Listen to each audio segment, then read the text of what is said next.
ये कहानी है वर्ल्ड वार 2 की, जब सोवियत यूनियन ने वार खत्म होने के बाद सभी जर्मन सोल्जर्स को कैदी बना लिया था। मूवी की शुरुआत में हमें साइबेरिया के एक प्रेजेंट कैंप को दिखाया जाता है। यहाँ पर बहुत सारे कैदी होते हैं जिन्हें कैदी बनाया गया है। ये सब के सब जर्मन सोल्जर्स हैं। दरअसल वर्ल्ड वार 2 खत्म हो चुका है और अब जर्मन के सोल्जर्स को यहाँ पर प्रिजनर बनाकर लाया गया है, जिनसे यहाँ पर काम करवाया जाता है। इन्हीं में से एक कैदी जिसका नाम क्लेमन फॉरेल है, जिसे 25 सालों की सजा हुई है। मतलब कि 25 सालों तक उसे यहाँ पर मेहनत करनी होगी और काम करना होगा। वो यहाँ से भागना चाहता है क्योंकि वो यहाँ से भागकर अपनी वाइफ और अपनी बेटी के पास जाना चाहता है। यहाँ पर पहरा बहुत ज्यादा हार्ड नहीं होता क्योंकि यहाँ से भागने का मतलब मौत है। चारों तरफ बर्फ और ठंड है। अगर कोई कैदी यहाँ से भाग भी गया तो ठंड में जमकर उसकी मौत हो जाएगी। पर क्लेमेंस को इस बात की कोई टेंशन नहीं है। वो बस यहाँ से किसी भी तरह से निकलना चाहता है और एक रात उसे मौका मिल जाता है। वो कोयले की गाड़ी में बैठकर यहाँ से निकल जाता है। रात को जब वो आसमान को देखता है तो उसे तारों को देखकर बहुत ही खुशी होती है। पर तभी अचानक से ट्रेन रुक जाती है। जब वो घर से सर बाहर निकाल कर देखने की कोशिश करता है तो सोवियत का एक ऑफिसर उसे देख लेता है, जिसके बाद उसे कैंप वापस लाया जाता है और उसे जमीन के अंदर बने एक छोटे से सेल में रखा जाता है। यहाँ पर बहुत ही ज्यादा ठंड होती है और ऊपर से बारिश भी हो रही होती है और साथ ही उसे खाने के लिए खाना भी नहीं दिया जाता। पर वो उस टॉर्चर से सरवाइव कर लेता है। 3 दिनों के बाद वार्डन उसे बाहर निकालता है और कहता है कि तुम्हारे साथी तुम्हारा इंतजार कर रहे हैं। इसके बाद वो उसी जगह जाता है जहाँ पर उसके साथी होते हैं, जो उसे देखकर बहुत ही गुस्से में होते हैं क्योंकि पिछले 3 दिनों से क्लेमेंस की वजह से इनमें से किसी को भी खाना नहीं मिला होता। और अब ये सब के सब क्लेमेंस के ऊपर अपना गुस्सा उतारते हैं। वो क्लेमेंस को बहुत ही बुरी तरह से मारते हैं, जिससे क्लेमेंस बहुत ही ज्यादा जख्मी हो जाता है। जिसके बाद एक डॉक्टर, जो इन्हीं कैदियों में से एक कैदी है, वो क्लेमेंस का इलाज करने के लिए उसके पास आता है। क्लेमेंस कहता है कि मैं यहाँ पर रहकर मरना नहीं चाहता, मैं अपनी वाइफ और अपनी बेटी के पास वापस जर्मनी जाना चाहता हूँ। डॉक्टर कहता है कि यहाँ से भागना नामुमकिन है। अगर तुम यहाँ से भाग भी गए तो तुम ठंड से मारे जाओगे और सच ये भी है कि अगर तुम नहीं भी भागे तो अभी मारे जाओगे, क्योंकि यहाँ पर सोवियत वाले जो तुमसे लेट की खोदाई करवाते हैं वो धीरे धीरे हवा के साथ तुम्हारी बॉडी के अंदर जाता है, जिससे इंसान को खतरनाक बीमारी होती है, जिस बीमारी से कोई इंसान बच नहीं सकता। और इसीलिए डॉक्टर खुद भी बीमार होता है। वो कहता है कि तुम्हें भागना जरूर चाहिए। वो उसे अपने गर्म कपड़े देता है और बताता है कि रेलवे लाइन पर जगह जगह खाना छुपा कर रखा गया है। उसके पास जो जूते होते हैं वो भी उसे दे देता है, साथ में एक गन भी देता है। असल में डॉक्टर खुद भी यहाँ से कभी भागना चाहता था, पर अब जबकि वो जल्दी मरने वाला है इसीलिए उसका यहाँ से भागने का कोई भी मतलब नहीं। इसीलिए उसने खुद के भागने के लिए जो तैयारी की होती है वो सारा सामान क्लेमेंस को दे देता है। साथ ही उसे वो अपना लंच बॉक्स भी देता है और कहता है कि तुम अगर यहाँ से भागकर सही सलामत बाहर पहुँच गए तो ये मेरी फैमिली को दे देना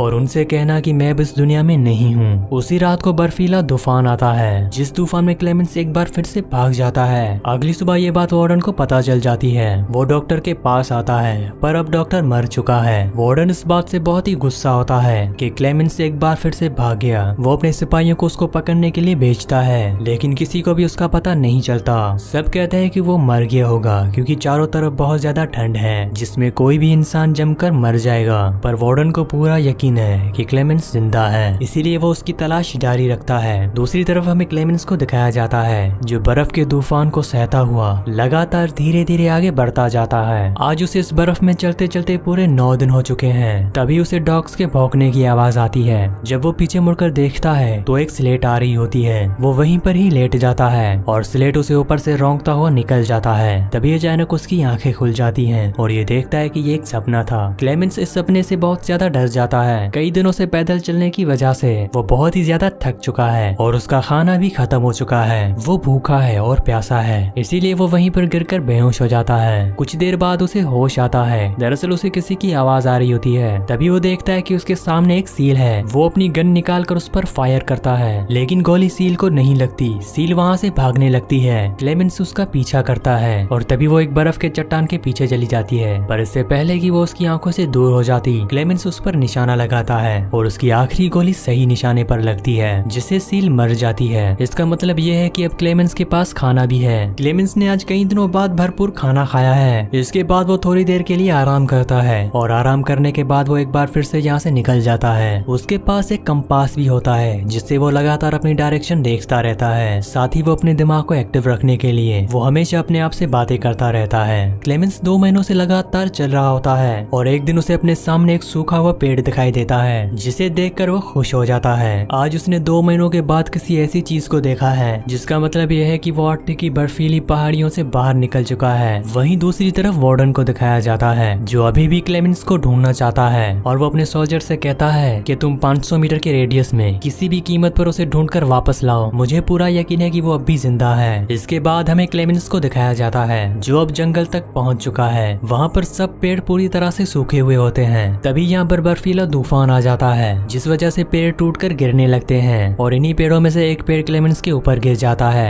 पर उसकी किस्मत अच्छी होती है। यहाँ पर 2 लोग होते हैं जो यहाँ पर सोने की तलाश में आए होते हैं। वो दोनों मिलकर क्लेमेंस की जान बचा लेते हैं। अब ये तीनों के तीनों यहाँ से आगे बढ़ते हैं। असल में ये यहाँ से निकलना चाहते हैं। मौसम भी पूरी तरह से बदल चुका है, बर्फ भी पिघल चुकी है और नदियों का बहाव भी पहले जैसा हो गया है। ये तीनों के तीनों लकड़ी की एक राफ्ट बनाते हैं और वो उस राफ्ट पर बैठकर इस झील के सहारे आगे बढ़ना शुरू कर देते हैं। पर तभी अचानक नदी का बहाव तेज हो जाता है, जिसमें इनका एक साथी नीचे गिर जाता है। क्लेमेंस अपनी जान की परवाह किए बगैर उसे बचाने के लिए नदी में कूद जाता है और बहुत मुश्किल से वो अपने साथी को नदी के किनारे ले आता है। पर इनका जो दूसरा साथी होता है वो राफ्ट से अकेला ही आगे बढ़ जाता है। कुछ देर बाद वो उस जगह पर पहुंच जाता है जहाँ पर उसने अपने साथी के साथ स्टे किया था। उसके पास वो सोने के छोटे छोटे टुकड़े भी होते हैं, जिन्हें तलाशने के लिए वो जंगल में बर्फीली जगह पर गए थे। उसके मन में लालच आ जाती है। वो सोचता है कि मेरा साथी तो अब मर चुका है, अब ये सारा का सारा सोना मेरा होगा। पर कुछ ही देर बाद उसका साथी और क्लेमेंस वो दोनों के दोनों वहाँ पर आ जाते हैं। अब क्लेमेंस ने जिसकी जान बचाई होती है उसे समझ आ जाता है कि उसके साथी ने उससे धोखा किया है। वो जानबूझकर वहाँ से राफ्ट लेकर चला गया था, इसीलिए वो उसे गोली मार देता है। जिसके बाद क्लेमेंस और वो आदमी ये दोनों के दोनों वहाँ से निकल जाते हैं। पर यहाँ से निकलना इतना आसान नहीं है। ये लगातार चलते रहते हैं और अब इन्हें कई महीने यहाँ पर हो चुके हैं। एक बार फिर से इनका सामना बर्फ से होता है। अब ये लगातार बर्फ में आगे बढ़ने लगते हैं। क्लेमेंस के साथ जो साथी है जिसके पास बहुत ही सोना है, क्लेमेंस कहता है कि तुम अपना बैग मुझे कुछ देर के लिए दे दो, तुम बहुत ज्यादा थक चुके हो। लेकिन उसे लगता है कि क्लेमेंस उसका सोना चुराना चाहता है, इसीलिए वो उस बैग से क्लेमेंस पर हमला कर देता है, जिस वजह से क्लेमेंस ऊपर से नीचे गिर जाता है। नीचे गिरने की वजह से क्लेमेंस बेहोश हो जाता है। कुछ देर बाद भेड़ियों की आवाज से उसकी आंखें खुलती हैं। वो देखता है कि बहुत सारे भेड़िए उसकी तरफ उसका शिकार करने के लिए आ रहे हैं। वो अपनी जान बचाने के लिए पेड़ के ऊपर चढ़ जाता है, लेकिन भेड़िए उसका पैर पकड़ लेते हैं। पेड़ बहुत ही पतला होता है, जिस वजह से पेड़ टूट जाता है। पर इससे पहले कि भेड़िए उसे अपना शिकार बनाते, तब अचानक उसे गोलियां चलने की आवाज आती है। असल में यहाँ पर पास ही के कुछ लोकल लोगों ने सभी भेड़ियों को मार दिया होता है। वो क्लेमेंस की जान बचाते हैं और अपने गाँव ले आते हैं। क्लेमेंस जब होश में आता है तो वो देखता है कि वो एक गाँव में है। ये देखकर उसे बहुत खुशी होती है। पर तभी यहाँ पर सोवियत सोल्जर से उनकी आर्मी का एक मैसेज आता है, जो उन लोगों को बताता है कि एक जर्मन सिपाही हमारे कैंप से भाग गया है। अगर किसी ने भी उसे शेल्टर दिया तो वो मारा जाएगा। ये जानने के बाद वहाँ के जो लोकल लोग होते हैं वो क्लेमेंस से कहते हैं कि तुम्हें यहाँ से जाना होगा, तुम्हारी जान को यहाँ पर खतरा है। वो क्लेमेंस को सफर के लिए बहुत सारा खाना और एक डॉग देते हैं, ताकि सफर में उसका एक साथी भी हो। अब वो अपने डॉग के साथ 1 साल तक लगातार आगे पैदल चलता जाता है। एक दिन वो उस जगह पहुँचता है जहाँ पर बहुत सारे मिल वर्कर होते हैं। क्लेमेंस का डॉग उनके पास चला जाता है। क्लेमेंस अपने डॉग को बचाने के लिए वहाँ पर जाता है। मिल के वर्कर्स क्लेमेंस को पहचान लेते हैं, इसीलिए वो क्लेमेंस को अपने ओनर के पास ले जाते हैं। क्लेमेंस उसे अपनी पूरी कहानी सुनाता है, जिससे उसके दिल में उसके लिए रहम आ जाता है। इसीलिए वो क्लेमेंस को उस ट्रेन में बिठा देते हैं, जिससे वो यहाँ से बाहर निकल सके। क्लेमेंस ये सोचकर बहुत ही खुश हो रहा होता है कि वो जल्द ही अपनी फैमिली के पास वेस्ट जर्मनी पहुँच जाएगा। अब रास्ते में एक स्टेशन पड़ता है। क्लेमेंस देखता है कि वहाँ पर सोवियत के बहुत सारे सोल्जर्स हैं। वो समझ जाता है कि मिल के ऑनर ने और उसके वर्कर्स ने उसके साथ धोखा किया है। दरअसल उन्होंने पहले ही वार्डन को ट्रेन के बारे में बता दिया होता है और वार्डन उसका स्टेशन पे इंतजार कर रहा होता है। पर इससे पहले कि वार्डन उस तक पहुंचता, क्लेमेंस अपने डॉग के साथ उतरकर भाग जाता है। सोवियत के सोल्जर्स उसका पीछा करते हैं और तभी क्लेमेंस देखता है कि उसके सामने वार्डन खड़ा है। वार्डन उसे गिरफ्तार करना चाहता है, पर इससे पहले कि वो ऐसा करता,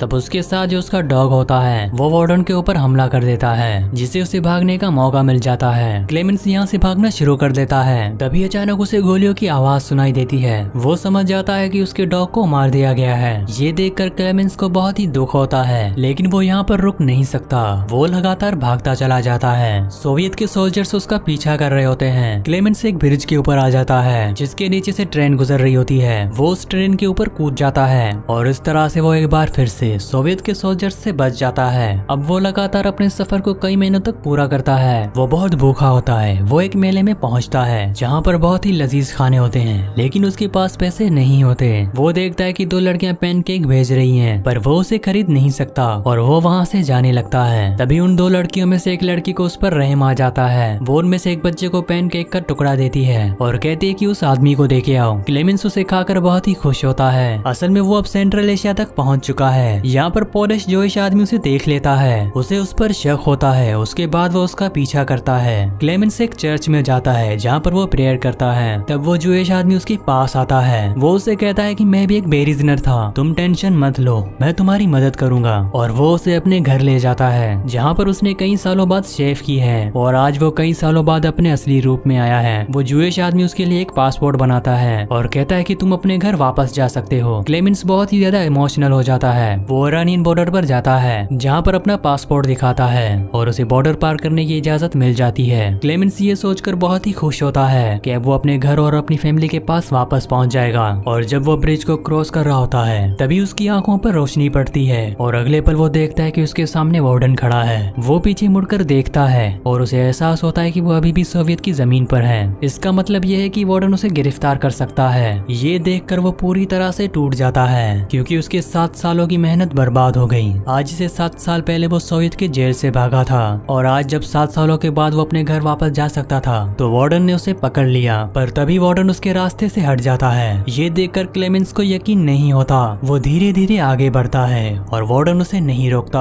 असल में क्लेमेंस के जिंदा रहने और घर जाने के जज्बे ने वार्डन को बहुत ज्यादा इम्प्रेस किया होता है, इसीलिए वो उसको गिरफ्तार नहीं करता। पर वार्डन की भी जीत होती है क्योंकि 7 साल पहले उसने कसम खाई थी कि वो किसी भी कीमत पर क्लेमेंस को पकड़ लेगा और आज उसने पकड़ लिया। इसका मतलब कि क्लेमेंस की जीत हुई और वो उसे यहाँ से जाने देता है। इसके बाद क्लेमेंस वेस्ट जर्मनी पहुंच जाता है जहाँ पर उसका घर है। आज क्रिसमस का दिन है और वो देखता है कि उसकी वाइफ और उसकी बेटी चर्च के लिए निकल रही हैं। क्लेमेंस उनका पीछा करता है और वो चर्च पहुंच जाता है जहाँ चर्च में उसकी बेटी उसको देख लेती है और अपने डैड को पहचान लेती है और उससे गले लग जाती है। और इस तरह से कई सालों के बाद क्लेमेंस अपनी फैमिली से मिल लेता है। इसी सीन के साथ इस मूवी का एंड हो जाता है। नेक्स्ट मूवी आप कौन सी सुनना चाहते हैं मुझे कमेंट्स में लाजमी बताना। और अगर आपको ये वीडियो पसंद आई हो तो प्लीज हमारी वीडियो को लाइक और चैनल को सब्सक्राइब लाजमी से कर देना।